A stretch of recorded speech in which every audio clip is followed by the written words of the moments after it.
Vamos a convocar entonces a Juan Manuel Orsellet. Juan Manuel nos va a estar planteando la temática de la agricultura de precisión en el cultivo de maíz. Juan Manuel es técnico investigador de INTA Rafael actualmente.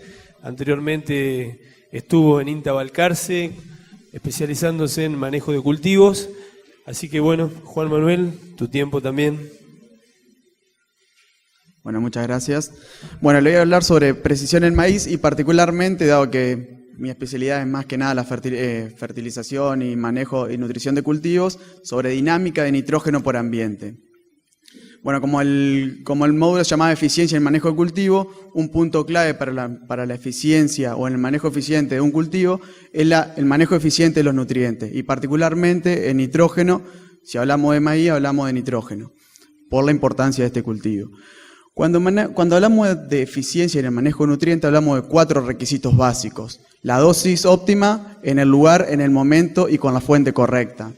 Y de esa forma respondemos a la parte económica, la parte ambiental y la parte social. Cumplimos todos los requisitos.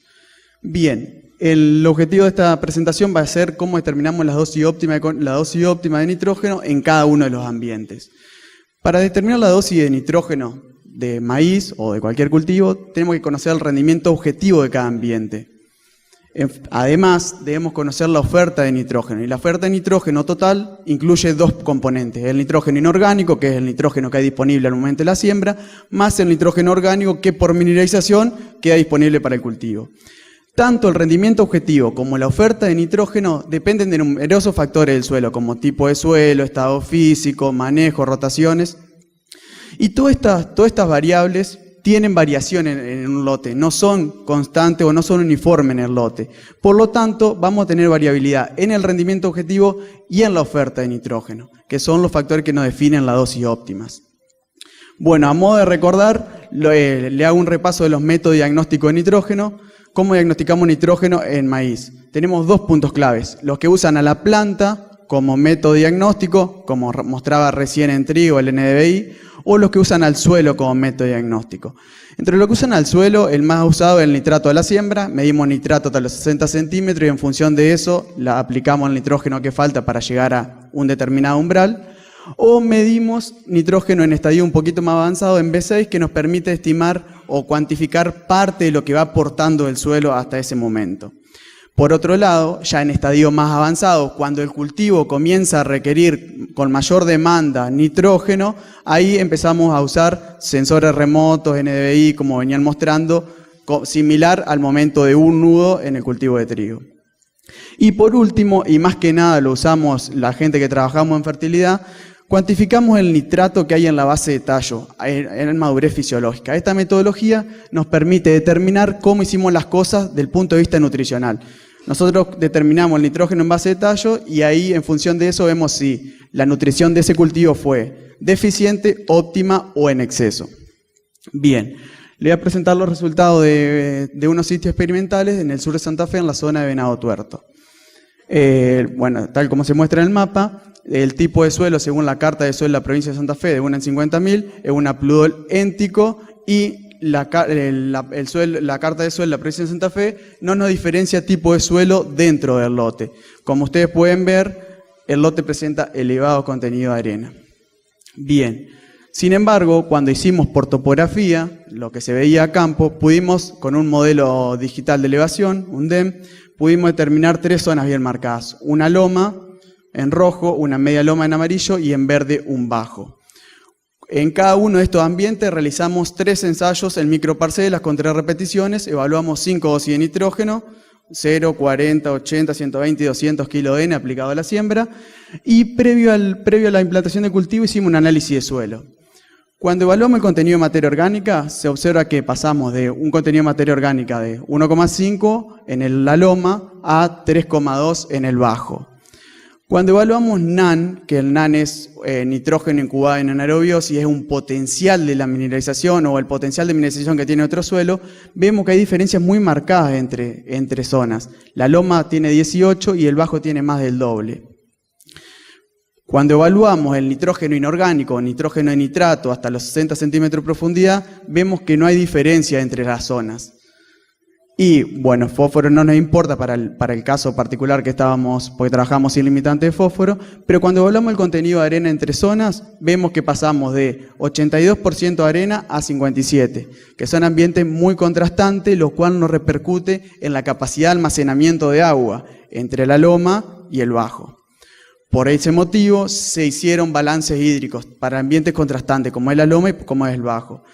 En esta figura se muestra que el contenido hídrico en función de cada 10 días, la línea celeste con punto celeste indica el almacenamiento de agua y la línea punteada del medio indica el agua fácilmente utilizable.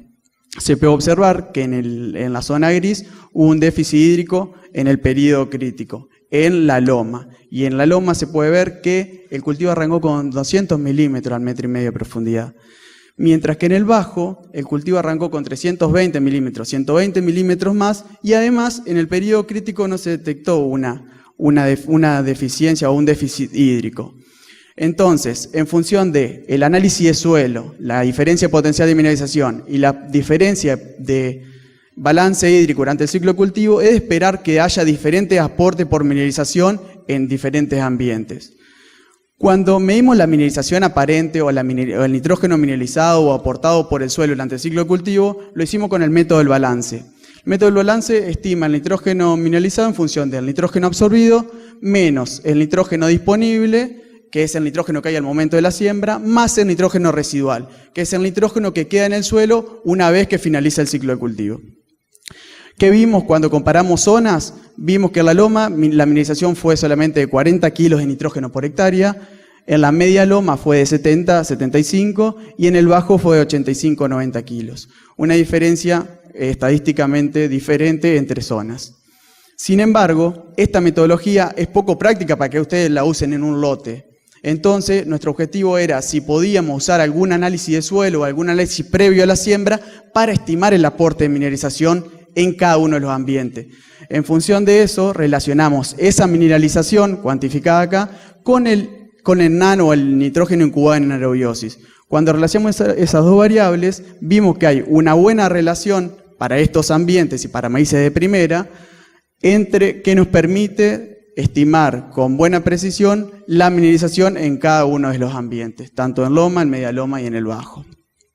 Bien, entonces dijimos que la oferta de nitrógeno era el nitrógeno disponible al momento de la siembra más el nitrógeno mineralizado. Esto es nitrógeno mineralizado, cuando le sumamos el nitrógeno disponible a la siembra, tenemos la oferta de nitrógeno en cada uno de los ambientes. Acá se puede ver la oferta total en la loma, de 124, la media loma 170 kilos de nitrógeno, y en el bajo la oferta total de nitrógeno fue de 200 kilos por hectárea.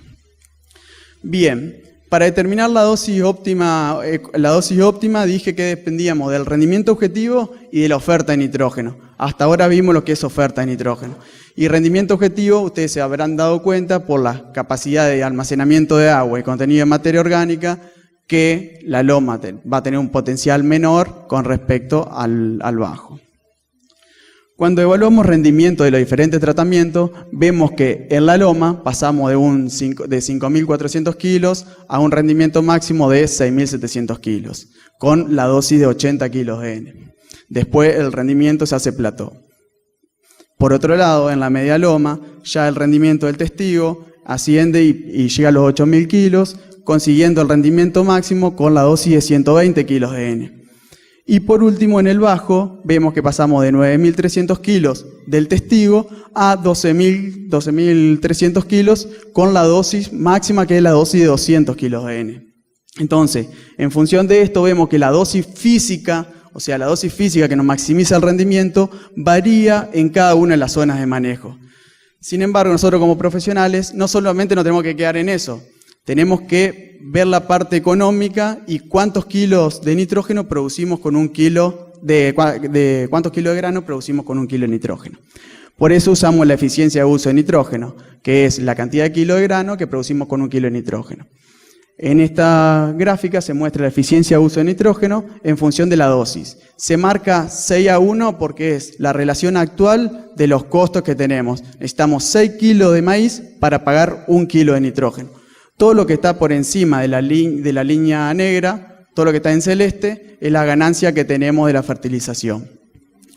En la loma, ustedes ven que la dosis que nos maximizó el retorno económico es la dosis de 80 kilos de N. Cuando vamos a la media loma, vemos que la dosis que nos maximizó los ingresos por hectárea es la dosis de 120, y cuando vamos al bajo, vemos que la dosis que nos maximizó los retornos económicos es la dosis de 200 kilos de N. Bueno, hasta el momento vimos que hay una variación de la dosis física, una variación de la dosis económica entre ambientes, y otro punto importante que dijimos al inicio, que también teníamos que responder a la parte medioambiental. Entonces, ¿cómo podemos determinar exceso de nitrógeno? Sobre todo en la loma, que son lomas muy arenosas con mucha probabilidad de lavado de ese nitrógeno.